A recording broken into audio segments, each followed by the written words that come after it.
एकलव्य भिल्ल समाज संघटना 1989 ला महाराष्ट्राच्या भूमीमध्ये मराठवाड्यामध्ये बीडमध्ये स्थापना झाली। त्या संघटनेचा हेतू फक्त आणि फक्त समाजाला न्याय देणं आणि न्याय देणं फक्त। ही संघटना डॉक्टर बाबासाहेब आंबेडकरांनी जी घटना लिहिलेली आहे त्या घटनेच्या आधारे चालते। ना कोणाच्या धतिंगशाहीवर, ना कुठल्या अधिकाऱ्याच्या धतिंगशाहीवर, ना कोणाच्या दबावाखाली चालत नाही। सुमित्राताई पवार यांनी आपल्याला ॲडव्होकेट सूर्यकांत भाऊ सारखा एक किंग मेकर दिलेला आहे। म्हणजे ते ॲडव्होकेट काही लोकांना आपल्या आदिवासी बांधवांना माहित नाही, म्हणजे वकील आहे।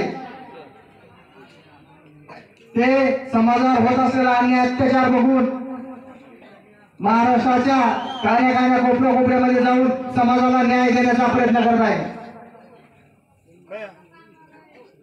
आदिवासीवर होत असलेला अन्याय अत्याचार, मणिपूरमध्ये झालेली घटना, आसिया जंगलची घटना ही डोळ्यासमोर तुमच्या झाली आहे। पण त्याला न्याय देण्याचं काम कुठलं सरकार नाही आणि कोणीच नाही करत आहे। फक्त एकलव्य भिल्ल समाज संघटना महाराष्ट्रभर आवाज उठवण्याचं काम करत आहे।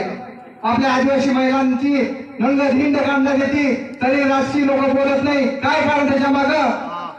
राजकीय पक्षाला धरू नका मित्रांनो, तुम्हाला फक्त काम येणारे फक्त संघटना एकलव्य भिल्ल समाज संघटना असेल व कुठल्याही संघटना असतील त्या संघटनाने फक्त संविधानाचं उकळून पाणी पिलेलं पाहिजे, ती संघटना काम येणार। आणि कोणाला सांगणार नाही चोरी करा, चपाती करा, मारामारी करा, हे कधी सांगता येणार नाही।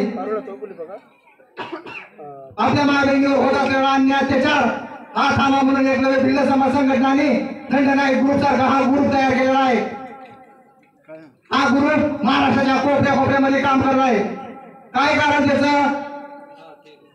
त्याचं कारण फक्त एवढंच, आपल्या लहान लहान मुलीवर अन्याय अत्याचार होतोय, आपल्या लोकांना ऊसतोडीला घेऊन जाते। ऊस तोडण्यासाठी तिकडं आदिवासीवर होत असलेला अन्याय अत्याचार तुम्हाला माहित आहे मित्रांनो। आणि पुढे महाराष्ट्रात बघत आहे आपले लोक रोजमजुरी करून खाणारे हे दुसऱ्या वर्षीला फक्त असते फक्त रोजमजुरी आणि रोजमजुरी। या देशाची रोजमजुरी फक्त आदिवासीवर चालते आणि या देशाचा मालक सुद्धा आदिवासी आहे, हे तुम्हाला मान्य करणं पडणार आहे। सरकारच्या आमदार ना खासदार इथे फक्त भिलाची ताकद दिसणार महाराष्ट्रभर। जोपर्यंत एकलव्य भिल्ल समाज संघटना आहे तोपर्यंत महाराष्ट्रात कुठेही अन्याय अत्याचार होईल तर जी घटनेची तलवार घासून बंदूक लोड करून आणि महाराष्ट्राभर फिरू आम्ही आदिवासीवर अन्याय अत्याचार होऊ देणार नाही। माय बहिणीवर होत असलेला अन्याय अत्याचार हा थांबा म्हणून आम्ही महाराष्ट्राभर फिरत आहे। ऊस तोडीला जात्या लोक, वीरभट्टीवर जात्या तरी पण अन्याय अत्याचार आम्ही कोणाला आतापर्यंत कुठल्या लोकांना त्रास सांगा, आमच्याच लोकांना का त्रास? जिथं पहा तिथं आदिवासींवरच त्रास, आदिवासीचा अन्याय। आता याच्या पुढे इथून पुढे आदिवासीवर होणार नाही अन्याय अत्याचार। त्याच्यासाठी ब्लॅक टी शर्टवर तुम्हाला दिसतंय हे खंडनायक ग्रुपचे पोरं फक्त त्याच कामं करतात, दुसरं कुठल्याही गोष्टीकडे लक्ष देणार नाही। सरकारी स्कीम असतील तुमचे लोक येण्याचं काम फक्त एकलव्य भिल्ल समाज संघटना करेल। आदिवासी प्रकल्पासारखं हे मंडळ खोलून ठेवलेलं आहे, हजारो कोटीचं तिथं बजेट पडलेलं आहे, पण ते बजेट आदिवासी लोक जात नाही, आदिवासी फॉर्म भरत नाही सांगतात अधिकारी आम्हाला। आणि उत्तर मागितलं याचं उत्तर द्या, तो उत्तर देत नाही, दिल्याच्या नंतर सांगतात तुमचे आदिवासी बांधव तिथपर्यंत पोहोचत नाही। काय कारण? शिक्षण। लहान लहान पोरं असतील मोठे असतील घराघरात शिकायला पाहिजे। आपलं असं एकलव्य जन्माचं दुसऱ्याच्या घरात, बाबासाहेब जन्माचं दुसऱ्याच्या घरात, पण आपल्या घरात आपण सोडीन भट्टीच करायची का? बंद करा है उभी भट्टी, ऊस तोडी है बंद करा, पोराचा शिकाडा। तुमने जो हिम्मत नशी शिकवली एकलव्य भिल्ल समाज संघटनेने द्या, पुरी जिम्मेदारी एकलव्य भिल्ल समाज संघटनाने। Doctor, collector, SP, DSP, doctor पुढे व्हायला पाहिजे। बंद करायचा ऊस तोडी आहे तुम्हाला तो राज्य असेल या देशानं आहे तुम्हाला आता सांगायला तुम्हाला इतिहास संपीटा घ्या। एकलव्य भिल्ल समाज संघटना फक्त तुम्हाला इतिहास सांगेल तुम्हाला, बाकीला तुम्हाला इतिहास संपीटा घ्या। या देशने मालक असत तुम त्या देशनी कशी स्थापना होईल सांगेल लोकांना तुम्हाला। द्रविड काळ पैकी तुम त्या देशने भील त्या देशने मालक असत, पण तुम्हाला इतिहास संपे दुसऱ्या लोकांचा इतिहास सांगत तुम्हाला। तर इतिहास कशाला ऐकतील? दुसऱ्या इतिहास नका सांगू, त्यांचे मामा भीलना इतिहास सांगा, बिरसा मुंडाना इतिहास सांगा, एकलव्यला इतिहास सांगा। मोठमोठे वीर होई आहेत. कोण कोण इथे सांगणार तुम्हाला? फक्त एकलव्य भिल्ल समाज संघटना सांगणार. कितल्या दिवस आता बस वेळी गुलामी करणं सोडी द्या. पोराचा शिकवा, संघर्ष करा. इथल्या दिवस आता तुम्ही अन्य अत्याचार सहन करा. अन्य अत्याचार सहन होणार ना. अन्य अत्याचार होऊ देणार ना.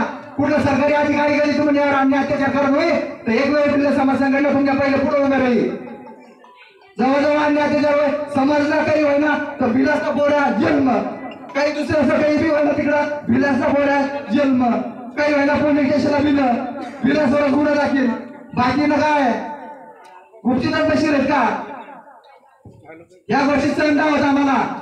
इथल्या दिवस सांगू जीवना रान करी सण फिरत येत मोठीमा जीवडी फिरत येत कदा फिरत येत तुमच्यासाठी अधिकाऱ्यासोबत बोली अधिकाऱ्यासोबत महाराज कुठ्या घरी अधिकाऱ्यासला आम्हाला हजारो गुन्हा दाखल कर कशा करेल असत तुमच्यासाठी समाजासाठीच लढणार आम्ही कायम समाजासाठीच. आम्हाला दुसऱ्या गोष्टी चालत ना. जेव्हा जेव्हा समाजावर अन्याय अत्याचार माय बहिणीसवर तेव्हा एकलव्य भिल्ल समाज संघटना तुमच्या पुढे उभं राहील. कोर्ट कचेरी येणारी तुम्हाला मार्गदर्शन राहील. बस माय बहिणीचा एकच हात विनंती असं पोराला शिकवा. नशी शिकण्यावर काम नाही द्या. एकलव्य भिल्ल समाज संघटना मोठमोठ्या आश्रमशाळा असत, हॉस्टेल असत, तेलमटाकी शिकणा. पोरा डॉक्टर कलेक्टर व्हायलाच पाहिजे, एसपीपी व्हायलाच पाहिजे. पोरं शिकणार तेव्हा ते डॉक्टर कलेक्टर होईल. कुठल्याच गोष्टीला अन्य बळी पडू नका. फक्त देश हा संविधानाचा चालतो, संविधानाचाच माना. संविधानात हा तुम्हाला वाचू शकतो. एकलव्य भिल्ल